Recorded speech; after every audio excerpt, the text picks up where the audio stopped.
Evet sevgili öğrenciler, şimdi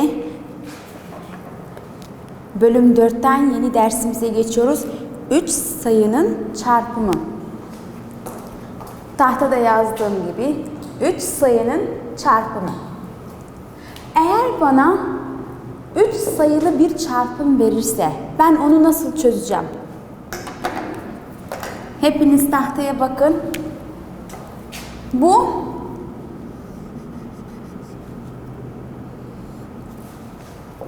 birinci yöntem.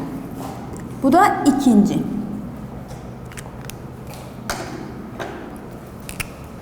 Ya sen 4 çarpı 2'yi parantez içine koyarsın ve çarpı 5 dersin, ya da 4'ü dışarıda bırakırsın, yazarsın ki 4 çarpı parantez içinde 2 çarpı 5. Hiç fark etmiyor. Şimdi çözerken bileceğiz ki sonuç fark etmiyor.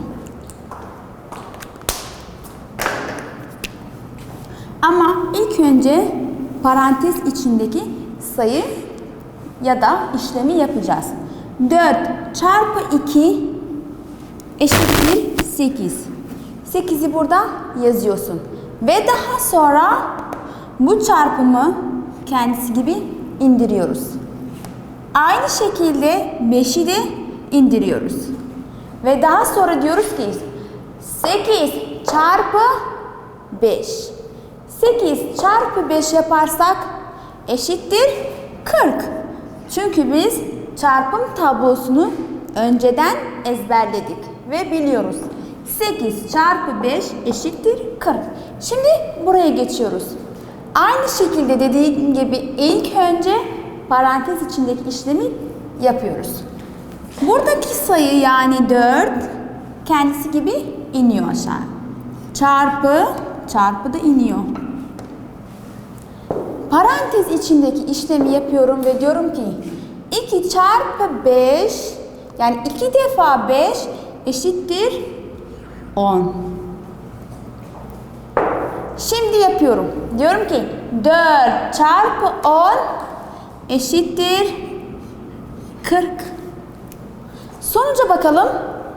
Sonuç aynı. Eğer ki sana 3 sayılı bir çarpım verirse derse ki bunu hesaplayınız.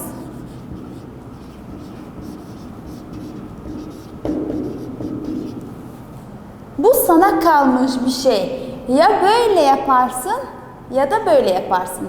Ya ilk önce parantezi yaparsın ve ondan sonraki sayıyı yazarsın, ya da ilk önce sayı yazıyorsun, sonra çarpı parantez yapıyorsun. Hiç fark etmiyor.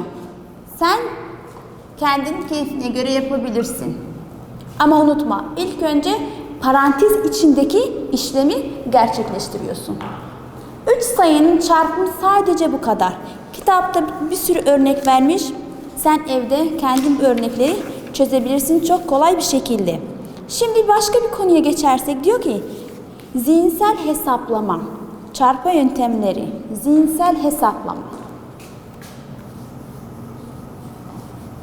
Konuyu değiştiriyoruz. Örneği de siliyoruz ve zihinsel hesaplamada örnek veriyoruz.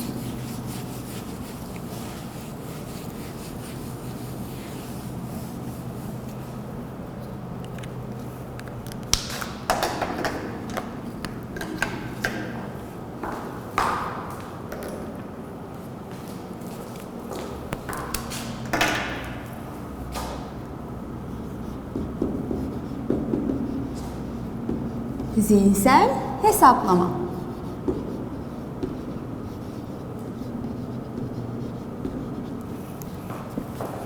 Evet, şimdi örneğe geçiyoruz. Zihinsel hesaplamanın çok kolay bir yöntemi var. A örnekler B ve C. Sana A, B ve C örnekler vermiş. Yöntem aynı, sadece rakam değişmiş. Ben de A ve B ve C'den sizler için seçeceğim. Örnek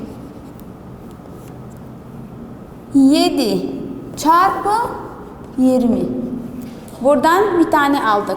Ve B örneğinden de bir tane alalım. 5 çarpı 800 olsun.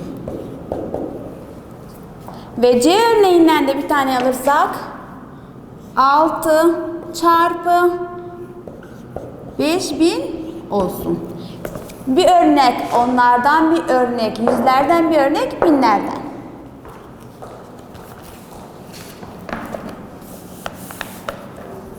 Şimdi benimle birlikte soruyu çözelim. Kırmızı renk kullanalım. Burada bakarsam burada bir tane sıfır var. Burada 2 tane, burada da 3 tane. Burada ilk önce sıfırı burada yazıyorsun. Unutma. Burada yazıyorsun, burada değil. Burada sıfır yazıyorsun. 7 çarpı 2 14. Sonuç etti ne? 140. 7 çarpı 20 140. İkinci örneğe geçiyoruz. Burada 2 tane sıfır var. 1, 2. Güzel yazalım. 1 ve 2. 5 çarpı 8 eşittir 40. Yani eğer ben bunu okursam ne oluyor? 4000. 5 çarpı 800 eşittir 4000. Gelelim buraya. Kaç tane sıfır var? 1, 2, 3. 3 tane sıfır. 6 çarpı 5 6 çarpı 5 eşittir. Yer açalım. Düzgün yazılsın. 30. 6 çarpı 5 eşittir 30. Bende de burada 3 tane sıfır var. Eğer okursak nasıl okunur? 3, 30.000. 1 0, 2 0, 3 ve 4.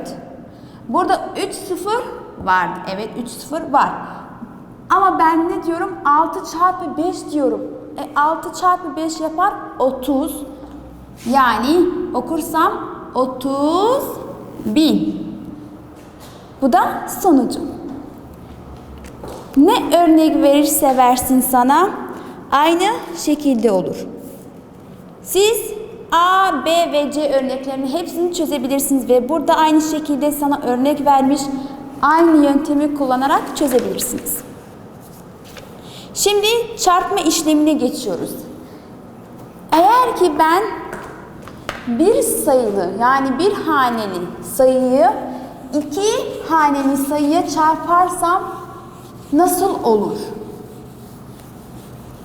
Ya da nasıl çarpma işlemini yapabilirim?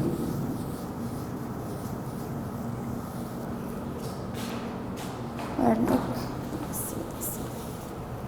Konumuzu ilk önce yazıyoruz. Çarpma işlemi konu ve örnekleri yazıyoruz.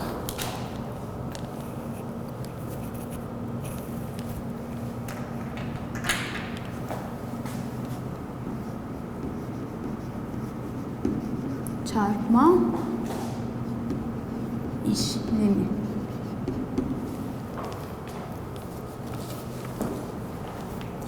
Örnek.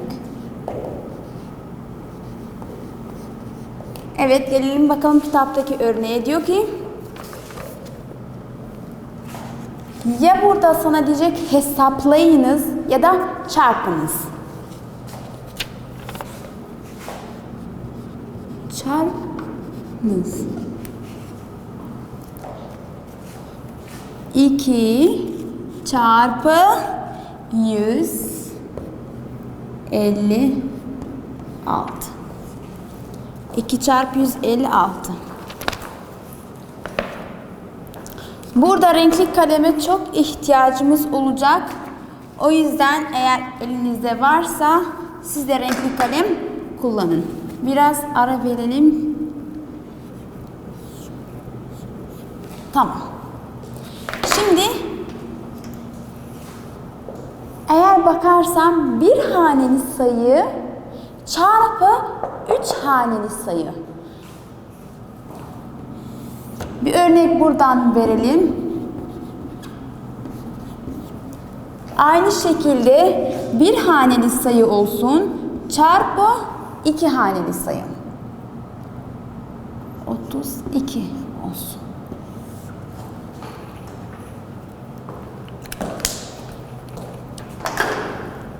Bir haneli sayı çarpı 3 haneli sayı. Bir haneli sayı çarpı 2 haneli sayı. Gelin birlikte çözelim. İlk önce diyeceğim ki 2 çarpı 6. Sonucu burada yazıyorum. Ve daha sonra diyorum ki 2 çarpı 5. Sonucu burada yazıyorum. Ve daha sonra diyorum ki 2 çarpı 1 ve sonucunu burada yazıyorum. 2 çarpı 6 eşittir 12. Ya da diyeceksin 6 çarpı 2 fark etmiyor. 2 çarpı 6 12. 2 elde var 1 diyoruz. 2 çarpı 5 10. 1 vardı 11. 1 elde var 1. 2 çarpı 1 2. Ve 1 ile birlikte etti sana 3. Yani sonucumuz 312. Ne yaptım? İlk önce bu sayıyı buna çarptım. Sonucunu burada yazdım. Burada yazmıyorsun. Bunun altında direkt birler hanesinde yazıyorsun. Ve daha sonra ne yaptım? 2'yi 5 ile çarptım. Ve sonucunu 5'in altında yazdım. Başka bir yere gitmiyorum. Ve daha sonra 2'yi 1 ile çarptım. Ve sonucunu burada yazdım. Sonuç neydi? 312. Şimdi bu örneğe geçiyoruz. Aynı şekilde burada ne yaptıysam burada aynı şekilde yapıyorum. İlk önce 2'yi 2 ile çarpıyorum. Sonucunu burada yazıyorum. Burada yazıyorum. Ve sonra bunu bununla çarpıyorum. Sonucunu burada yazıyorum. Gelin birlikte yapalım. 2 çarpı 2 4. Burada yazıyorum 4. 2 çarpı 3 6. Burada yazıyorum 6. Sonucum ne oluyor? 64. Sonuç 64 oluyor. Kitapta örnekler vermiş aynı şekilde ya 2 haneli sayıya çarpıyor ya da 3 haneli sayıya çarpıyor. Yöntem aynı, sadece rakamlar değişmiş. Hiçbir şey fark etmiyor. Şimdi yeni konuya geçiyoruz. Umarım bu örneklerden, bu konudan güzel bir şekilde anlamışsınızdır.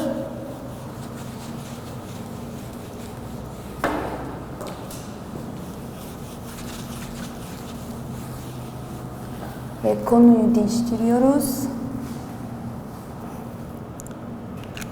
Yeni konumuza geçiyoruz.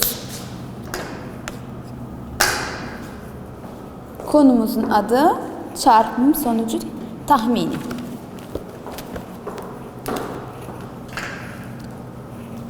Çarpım sonucu tahmini. Tahmini.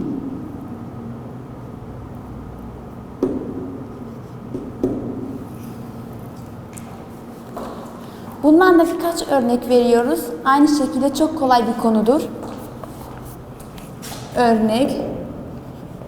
Biz bir önceki konulardan tahmini okuduk ve biliyoruz nasıl olacağını.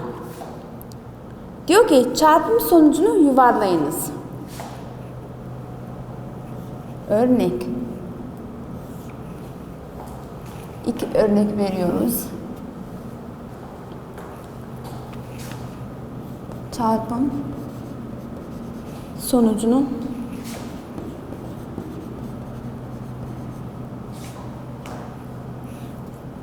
yuvarlayınız.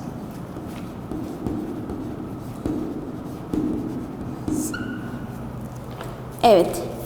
73 çarpı 42. 73 çarpı 42. Ve ikinci örneğimiz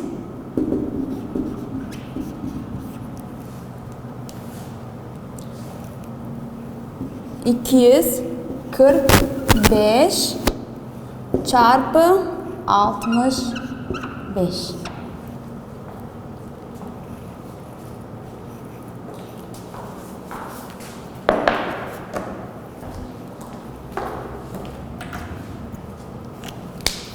Şimdi benimle tahtaya bakın ve soruyu çözelim. Diyor ki çarpım sonucunu yuvarlayınız ya da tahmin ediniz. Ya der ki size tahminen ya da der ki yuvarlayınız. Hiç fark etmez. İlk önce geliyoruz biz. Böyle bunun için bir işaret çiziyorum ve bu sayı için de aynı şekilde işaret çiziyorum. Çarpımı burada yazıyorum. Şimdi eğer ki ben yuvarlarsam 73'ü burada ne olur? Yuvarlamak için ben buraya bakıyorum. Yani sağdaki sayıya bakıyorum. Sayım 5'ten daha küçük. Küçük olduğu için 7 artmıyorum. Sadece 7 yazıyorum ve diğer sayım 0 olur. Aynı şekilde 42'yi yuvarlarsam burası 2 yani 5'ten daha küçük. Küçük olduğu için artı yapmıyorum. 40 yazıyorum. Şimdi çok kolay bir şekilde çarpım işlemini yapabilirim.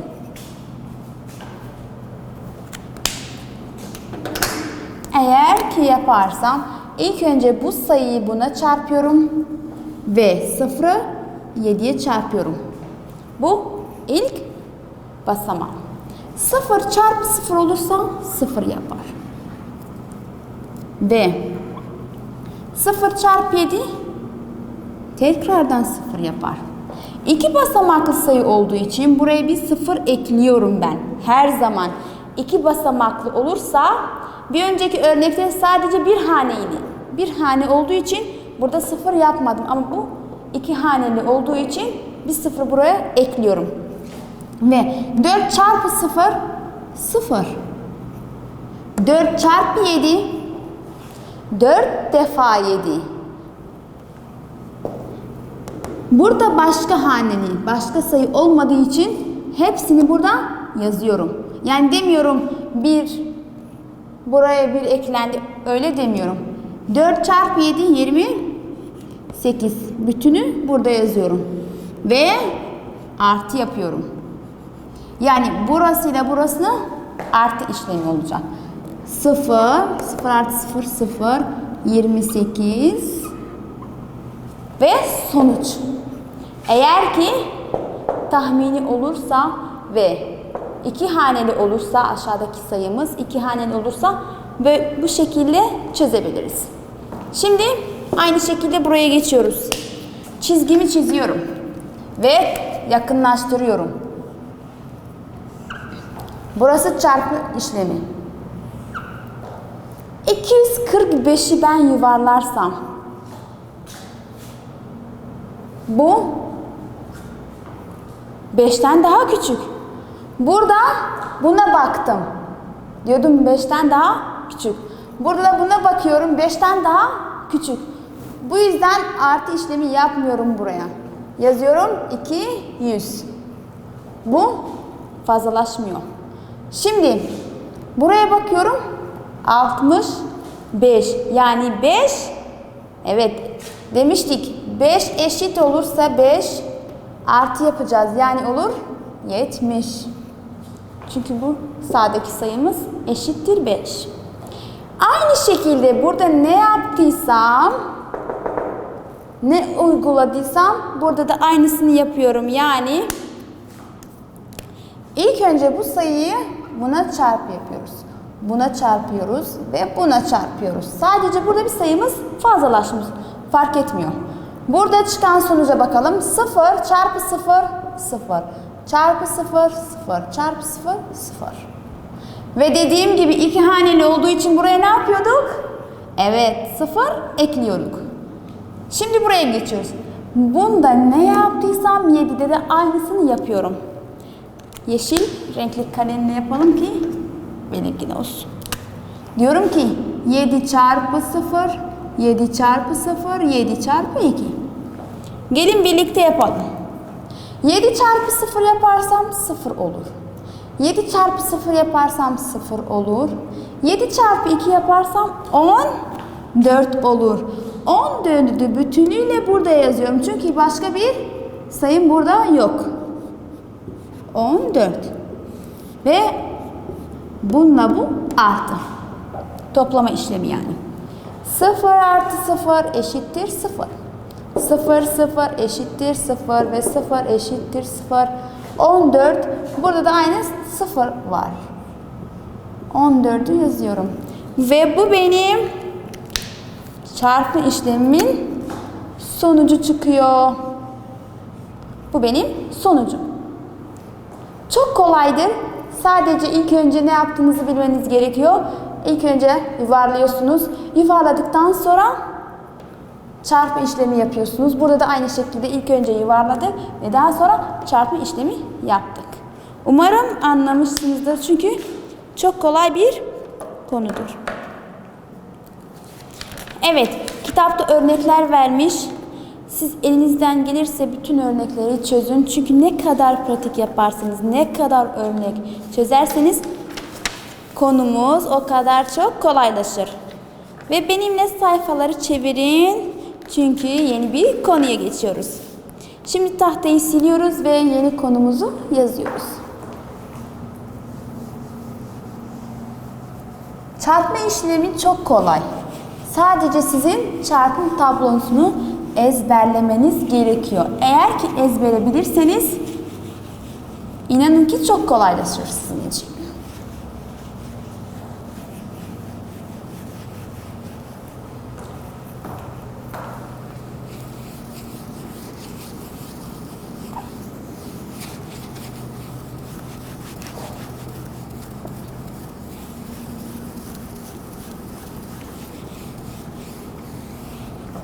Evet, şimdi konumuzu yazıyoruz. Çift basamaklı sayılara çarpma. Yani bu konuda aynı şekilde çarpma işlemi. Çift basamaklı, çift yani iki haneli. Çift basamaklı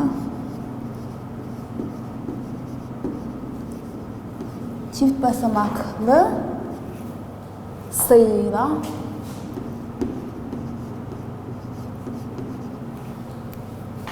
çarptı.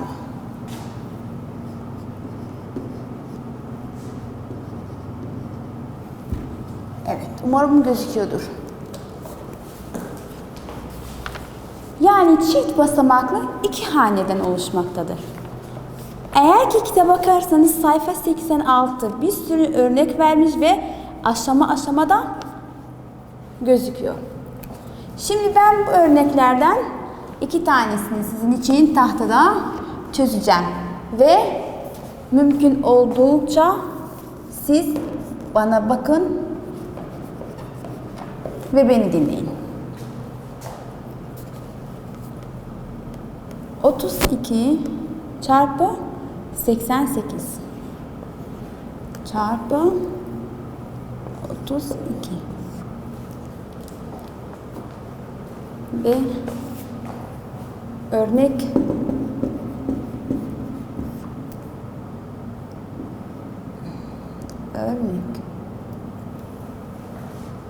36 çarpı 109. Unutmayın. Bunları yazarken dikkat edin, tamam mı? Birler hanesi altında, onlar hanesi altında, tamam mı? İşiniz daha kolaylaşır ve doğrusu budur. Evet, şimdi benimle çarpma işlemini geçin ve tahtaya bakın. Bir önceki soru gibi, konu gibi aynı, çok fark etmiyor. Adımları siz biliyorsunuz. Yaptığım işlemi biliyorsunuz. Şimdi sizin için çok kolaylaşır. İlk önce ne yapıyordum? Bunu yani birinci haneli sayıyı buna çarpıyordum, sonra buna. Diyorum ki 2 çarpı 8. 2 çarpı 8 ya da 8 çarpı 2 fark etmiyor. 2 çarpı 8 16. Değil mi? 16. Peki ben 16'yı burada hepsini yazıyor muyum? Hayır, yanlış yazmıyorum. Sadece diyorum ki 6 elde var 1. Unutmayın. En son sayıda yapıyorduk bunu. Hepsini yazıyorduk. Şimdi bu işlem bitti. Birinci sayı bitti. İkinciye geçiyoruz. 2 çarpı 8 aynı şekilde 16. Ama bir tane daha var. Yani 17. Burada sayı kalmadığı için 17 hepsini yazıyorum. 2 haneli olduğu için ne yapıyordum? Burada 0 ekliyordum. Ve daha sonra ne diyorum? Yeşil renkle yazalım çizgilerimizi. 3 çarpı 8 ve 3 çarpı 8 yapıyordum. 3 çarpı 8, eğer 2 çarpı 8 16 yapıyorsa ya peki 3 çarpı 8 kaç ediyordu? 24. 24'ü burada yazıyor muyum? Hayır. Sadece diyorum 4.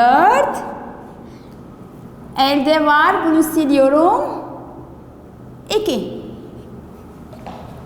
Şimdi tekrardan diyorum 3 çarpı 8 24. 2 ile birlikte 26. Burada sayı kalmadığı için 26'yı hepsini yazıyorum. Ve burada artı işlemi yapıyorum. Bunu biliyorsunuz, çok kolay. 6 ile 0 ne ediyordu? 6 ediyordu. 7 ile 4 ne ediyordu? İşlemim artı, unutmayın, yani toplamam. 1 elde var 1.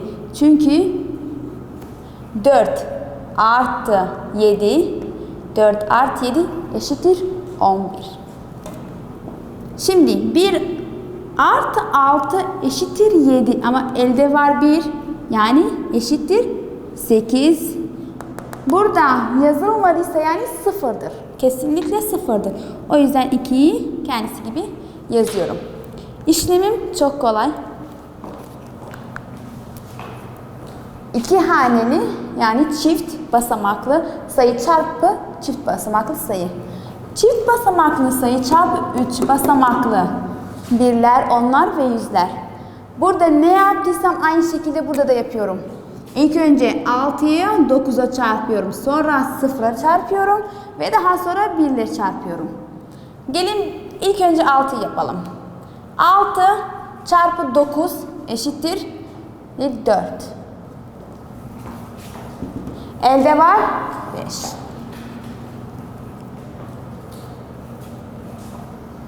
Şimdi ilk önce bunu yaptım. 6 çarpı 0 0 yapar. 5 vardı. 5'i yazıyoruz. 6 çarpı 1 6 yapıyor. Yazdım. 2 basamaklı olduğu için ne yapıyordum? Buradan 0 yazıyordum.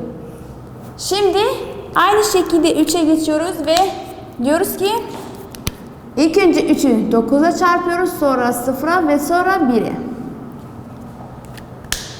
Eğer ki dersem 3 çarpı 9 eşittir 27. 7 yazıyorum. Burada elde var 2 diyorum. 3 çarpı 0 eşittir 0 ama 2'm var, o yüzden burada 2'yi yazıyorum. 3 çarpı 1 eşittir 3. Ve tekrardan burada artı işlemini yapıyorum ve yazıyorum 4. Eğer ki bu sayı büyükse de ki benim cebimde 7 tane var. 7'den sonra ne geliyor? 8, 9, 10, 11, 12. 2 elde var 1. Unutmayın, son sayı değil. Sadece son sayıdan bütün sayıları yazıyorduk. 6'dan 6 artı 2. Şimdi buraya geçiyoruz. 6 artı 2 eşittir 8. Ama unutmayın, elde var 1 var. Eşittir 9. Ve 3'ü kendisi gibi yazıyorum çünkü burada 0.